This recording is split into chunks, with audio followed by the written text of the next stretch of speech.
So the Chinese have peaced out with Mongolia, and it's pretty hilarious. The border war now that's currently happening in northern China, as well as a war that I've been asking for, has finally occurred. I don't know why, but this made me laugh so hard when I saw that Mongolia was essentially the same exact shape, but eliminated down to just one province. This is what they look like before, and this is what they look like now. It's like the same shape, right? And I don't understand how China was able to do this. I don't get it. I thought we checked in the last video, it said that it was going to cost like 300 and something war score for them to completely annex all of the Mongolian provinces. I thought it said 300. Maybe I was talking crack. I don't know. But now it says 50%. So obviously this capital, which this is, well, I don't know if this was their capital before. I believe it was. This province probably costs a lot, maybe because it's the capital. It does have 74 development, but the surrounding provinces also are somewhat close to 74. So I mean, I don't know. All I know is that it's funny, and Mongolia is down to one province. This is not the first nation that China has decided to leave alone within their nation, within their borders. We also have another, I'm not even entirely sure, Myanmar, which I guess I mean, they have two provinces here that also border India. But anyways, yeah, so there's Mongolia. No, I'm sorry, now the war, now the war that I was discussing that broke out is, boom, the one that we just predicted, Mexico versus Brazil. And this is kind of a region of the map that has been relatively easy to kind of figure out what's going to happen, because in Latin America, really, there was only a few wars left to go. You know, there's not that many countries down here, and so no one is going to be declaring war on Peru themselves. Brazil, Mexico, it doesn't matter who it is, Brazil or Mexico will not declare war on Peru for fear of the fear, I guess, of the USA. So that makes sense. Also, Peru's allied to France, which is a smart pickup, and Uruguay. So yeah, I mean, that's a good alliance for them. I thought that it was possible that, you know, Venezuela could have been the next target to Mexico, especially because they just got super weakened by Brazil. But anyways, let's go ahead and focus in on this war and see what happens. We already have Mexico and their regiment of 61 running in there, and we have our first battle. They grabbed a siege, but that's because there was no... Oh, wait, yeah, they already had a level 8 fort? How is that possible? How'd they finish that already? We just got to the start of this war. I thought we did. Anyways, okay, so Mexico just ran in there with no leader. He's got a negative terrain modifier, and I don't think he's going to win this. Yes, he is not going to win this, even though they have a bunch of extra morale over the Brazilians, 3.2 to be exact. Yeah, this is not going to go so well. Actually, the Brazilians were down to just artillery units. I'm surprised that... I don't know, I'm kind of shocked by that, but it doesn't really matter. Now, here's the thing for Mexico. They've got to get up their northern regiments towards the south, and they are moving. As you can see, they're bringing every single man from the north towards the northern part of South America, and they need this. They need to go now. Brazil needs to do the same thing, but Brazil is more prepared. It looks like they have a stack of over 250,000 men already located along the Mexican front, and they're bringing in more regiments as we speak. Is there anything down south here? There is a 70 stack, but it looks like Brazil will not be sending those guys to the north, even though they probably should. Now, we checked in the last video, I believe, we saw that Brazil and Mexico are relatively close to the same amount of size. In terms of their army size, I think Mexico has the advantage by about 100 or maybe 150,000. Brazil did call in their alliances, but really at this point, the Netherlands, and I believe it's like St. Vincent, I mean, yeah, they're not going to do anything for them. There's no way. There's no way. So those alliances really won't be able to help out too much. I mean, you never know. The Netherlands did acquire a few extra lands out here. They were at war with somebody, I can't remember. Brazil was helping them out, and they were pretty successful in it. I don't know. I think they might have kicked out. I think they might have just completely destroyed whoever it was that they were at war with. Anyways, so let's kind of focus in on this front. This is going to be a really interesting part here because there's kind of a bottleneck. You're trying to squeeze in between this one province because you know, I don't think anyone's going to get military access through Peru or Venice. Oh, never mind. No, Mexico has military access, which means that obviously Brazil does too. Still, it's still kind of a bottleneck, kind of a choke point. Now, obviously, this isn't Civ 5. Choke points aren't as big of a deal, but at the same time, it is. Because this terrain here, this particular province here, is hills, which means that if anyone wants to attack a regiment on top of this province, they will be getting for sure at least a -1 modifier from the terrain. Probably even a crossing penalty because there are rivers in this location nearby as well. So we'll have to wait and see. There's a 102 stack trying to unsiege this province, this first Mexican occupied province, and that was actually that already had a level 8 fully maintained forts. I don't know how they acquired that so fast, unless of course maybe Brazil had their forts mothballed and they didn't unmothball them fast enough or something like that. So Mexico just ran in there and boom. I'm not sure. So there's the 3-star general that Mexico has. I believe he's one of the best in the world. We were checking in on that in the ledger. I think in the last video, maybe 2 videos ago.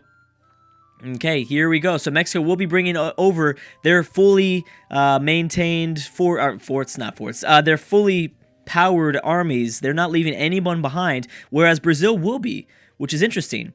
Brazil certainly will be. As well as, let's also not forget that the Mexicans have the superiority in terms of their naval strength. They've got a lot of ships. Brazil cannot keep up. Yeah, they can totally not keep up. There's a 50 stack. I mean, we'll have to... Yeah, there's no way. We saw... That was something that I was really shocked at, that Mexico is severely underrated. At least, I mean, I'm severely underrating Mexico in terms of their naval power. Obviously, they fight certain foes, like Great Britain, for instance, that they can't keep up with, or, you know, the USA. But besides, I mean, those really powerful nations, I mean, they could beat almost anybody else. I'd love to see some sort of a small... Well, it'd be hard, but I'd love to see a battle between Japan and Mexico, somewhere in the Pacific. Just because, well, I mean, it seems like that would probably still side with Japan. If Japan was able to defend against the United States Navy, they might be able to defend against the Mexican Navy as well. However, we've seen many times before in the ledger that the United States have terrible naval composition. They've got like 20 heavy ships, no galleys, and a bunch of light ships, which is not going to help them win any battles out there in the ocean. So that is something to take note of. Okay, so this is looking really bad for Brazil, because I think everyone has moved across through Panama, and they've now entered the region of South America. They've entered the continent of South America. Here's a 250 stack and a whole bunch more. The Brazilians, this is going to be bad, and they're going to get pushed back easily. So Brazil, I would retreat if I was you. Oh, but Brazil has their own stack of 250,000 men. Well, whatever battle goes down here, it's going to be big. Now, Mexico can afford to go on the offensive. They can, because they do have this amazing general, whereas Brazil cannot compete. They've got 2-star generals, but in this mod here, in this present-day mod, the 2-star generals really aren't that impressive. Not anymore. I know in the beginning I was like, oh my gosh, all these 2-star generals. Because of just the amount that there are in this world, all the 2-star generals kind of cancel each other out.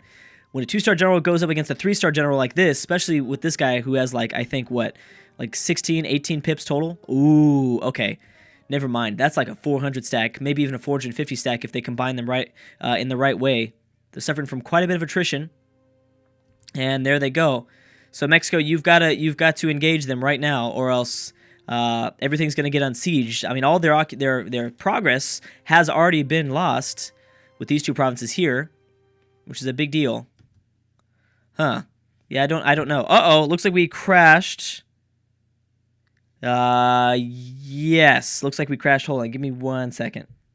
Okay, so this is the last point that I had before the crash. Okay, so what happened, well, I think I know why it crashed. I figured, okay, some sort of war must have broke out. No, not a new one, but somehow Brazil was able to call in Great Britain again. I don't know what's going on. I think that, did they ally to Great Britain last second?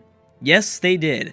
Wow, Brazil, super douchebag move. That's interesting, because when was that? Not too long ago, we were looking at Great Britain's opinion of Brazil, as well as vice versa. We saw that they were both pretty high in terms of relationship status, and they both had high opinions towards each other. And I was like, why isn't Brazil allying to Great Britain? Before they didn't have any alliances, and because they have this growing threat to the north of Mexico, I was like, what is going on here? Now we know that maybe they were just letting it sit, and then boom, maybe Mexico just took the bait. They took the bait where they declared war on Brazil. They let a few months go by. Maybe Brazil is probably helping out. They had some diplomats here improving relationships with Great Britain. Maybe that's what was going on. I don't even know if we can check in on that. But nonetheless, they got that alliance back up. They called in Great Britain, and Great Britain again called in the EU. So will we see a repeat of the last time? Probably, but it depends. Now, last time I would argue that Last time, Mexico had a better chance because they had a very strong Venezuela there to help them out. And by this point, by the time Great Britain was actually able to, I guess Great Britain and their EU alliances were able to get to Latin America, I mean, most of northern Brazil had already been occupied. And it wasn't until, you know, landings started being made in the heart of Mexico. So we'll have to wait and see. Mexico's already fighting some smaller battles with the British West Indies. Again, man, it seems like there's always somebody trying to keep Mexico down. Always somebody. It's kind of the United States, and over the last few decades, it has been Great Britain. So we'll have to wait and see. Here's a pretty massive battle that's gonna go down here. It will probably lean towards Mexico in their favor, I'm guessing. Probably. Now, when does this reinforcement get here? 26th of October, so there's still quite a bit of time, as well as you have potentially a 33 stack, but does Brazil have anything else around? No, this is pretty much Brazil's last stand. If they do not win this battle, then they have to completely rely on the British and the EU to kind of keep them out of the... to kind of keep them safe, I guess. We'll have to wait. We'll have to see also what's going to go down inside of the British West Indies. It seems like Mexico is dominating still with their naval superiority in the Caribbean, so we'll see. But anyways, let's focus in on this. I'm really crossing my fingers that we will not have another crash. That's why you'll see me kind of stop and starting it. What happened here? Oh, they won. They're trying to escape, so they won pretty quickly, but it doesn't matter because in 2 days, Mexico gets... Oh, they did it. Somehow they were able to run away in time. How'd they do that? Were they on forced march? Yeah, they were. I see the boot. So they're paying military points for that, but at this point it probably doesn't really matter because technology is no longer a thing, I don't think, in this mod. I'm pretty sure it has... I don't think it does anything anymore in this mod. I forgot the Peru's still here. I keep looking at that nation. I keep looking at that province. So yeah, there was a little bit of progress that was changed a bit. I think that Brazil had made sure that they had unoccupied these occupied provinces that Mexico had over northern Brazil, as well as Brazil had made a little bit of progress. It doesn't really matter. That's just some things that happens when it crashes. I don't think it's going to affect the end of this war. This is interesting, seeing the 27 stack of Brazilian ships back away from their coast and actually blockading right now. That is impressive. So they must be feeling either lucky, or the Mexican naval units are out here in the Caribbean, maybe focusing too much on the British West Indies. Let's go ahead and check in on the British. Here they come. They are coming right now with a ton of ships.